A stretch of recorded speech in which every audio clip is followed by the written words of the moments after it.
Bonjour, avec vous le professeur Maurice Mohamed de l'Université Sultan Moulay Slimane.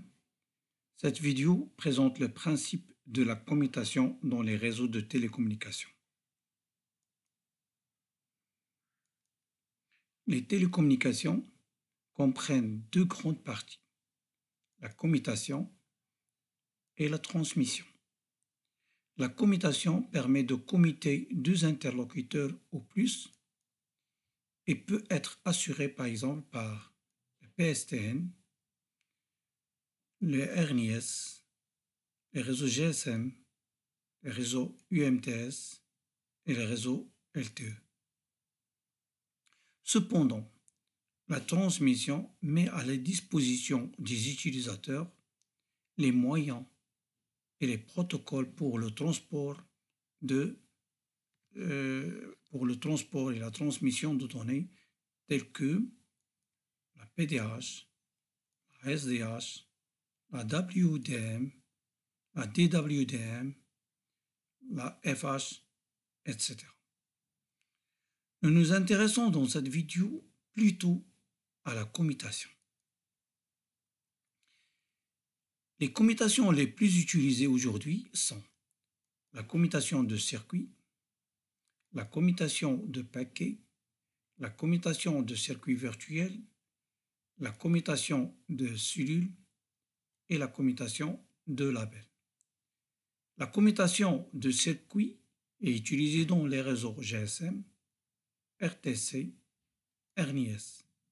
La commutation de paquets est utilisée dans les réseaux GPRS, LTE, Internet.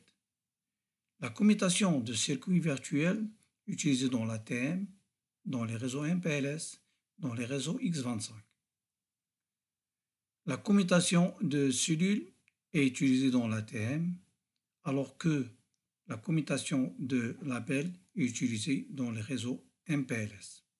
Je vais expliquer les principes de ces différents types de commutation dans ce qui suit.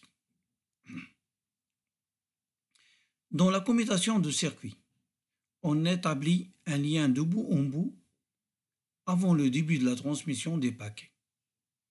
Le lien est établi par une signalisation particulière telle que la numérotation.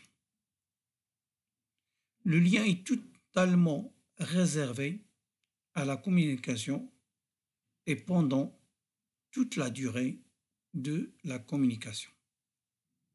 Dans la commutation de circuit, pour chaque communication est réservé un circuit physique pendant toute la durée de la communication. Dans la commutation de circuit, les paquets suivent le même chemin et arrivent en conséquent en ordre au niveau du récepteur. Parmi les avantages de la commutation de circuit, on cite le délai est faible car le circuit est réservé et il est établi au préalable pour tous les paquets. Ce n'est pas comme dans la commutation de paquets où l'on doit établir le lien pour chaque paquet émis. Un autre avantage, c'est le délai de transmission. Ce délai de transmission est garanti car le circuit est réservé pour la communication en cours. La bande passante est aussi garantie car le lien est non partagé. La gig, qui est la variation des délais, est constante car la vitesse de propagation est constante et les paquets suivent le même chemin réservé. Cette commutation est surtout adaptée aux applications temps réel telles que la téléphonie. Parmi les inconvénients de la commutation de circuit, on cite l'occupation permanente du circuit, même si l'émetteur n'a rien à transmettre, et la facturation est en fonction de la durée de la communication.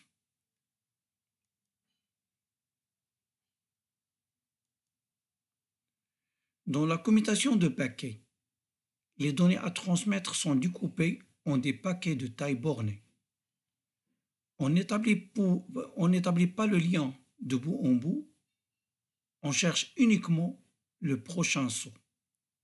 Les paquets sont transmis indépendamment les uns des autres et peuvent emprunter en conséquent des chemins différents pour arriver à destination. En conséquent, il arrive en désordre. Dans la commutation de paquets, les liens sont partagés par plusieurs communications et en conséquent, on a une bonne exploitation du support de transmission. C'est pourquoi il est aujourd'hui très recommandé d'utiliser la commutation de paquets. Pour les inconvénients, la commutation de paquets présente plusieurs inconvénients. Je cite, le délai de transmission et la bande passante sont très variables car les liens sont partagés et on ne peut deviner leur taux d'utilisation. La commutation de paquets est sensible à la congestion, d'où la perte de paquets vu qu'on ne peut pas gérer le trafic présent dans le lien. Les paquets arrivent en désordre. C'est pourquoi on doit mettre des numéros de séquence pour pouvoir les remettre en ordre. Et enfin, la gig, elle est très variable.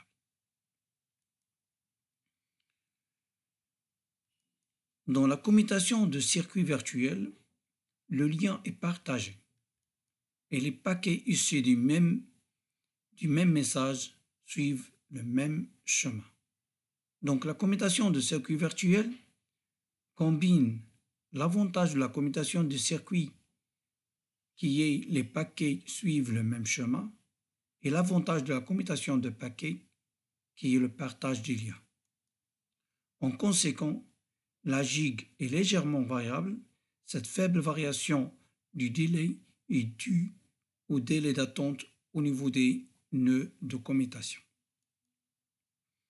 Dans la commutation de cellules, on utilise des cellules de taille fixe.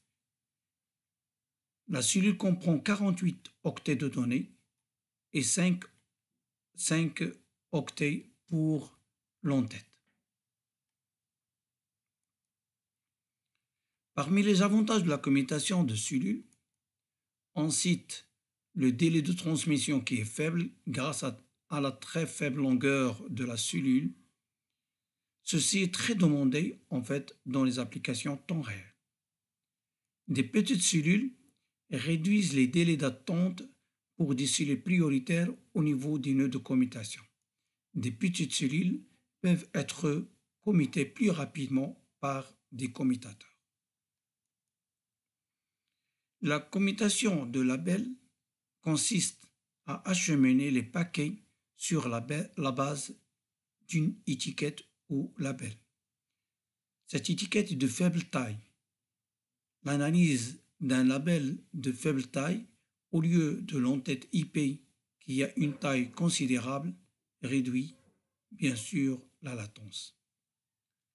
À l'entrée du réseau de commutation, on affecte un label et puis à l'intérieur, on se fait un swap des labels et ce label va être retiré à la fin du réseau de commutation de labels. Sur ce, je termine ma présentation. Merci de votre attention.